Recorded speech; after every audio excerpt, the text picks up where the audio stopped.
Welcome back, and let's get started with our work straight off. I'm going to create a new file in the helpers directory called underscore functions dot scss, and then in underscore all dot scss I'll import that in at import functions. Now if I save this real quick in variables.scss, oh okay, never mind, we don't need the variables right now. So in typography, what we'll do is we will change the header background color to a slightly lighter gray. So normally what we would do is we'll do RGBA, and then we'll use the RGBA sort of keys. I won't say keys but parameters, but instead over here what we'll do is we'll do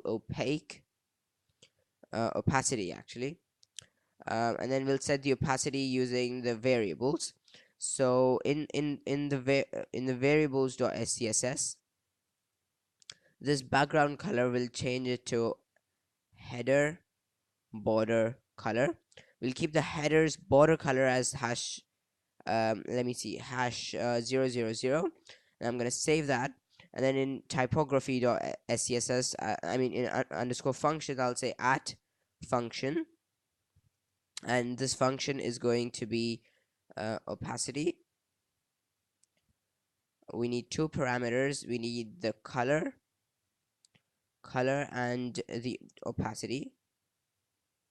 So in here what we'll do is, real quickly, let me just save that. All right, in here we'll say at return we'll say return RGBA,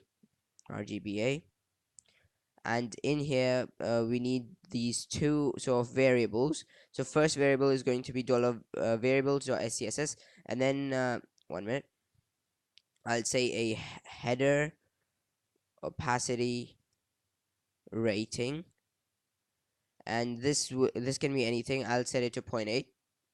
In here we'll say dollar header border color. I'm gonna paste that in, oops, color, and then comma.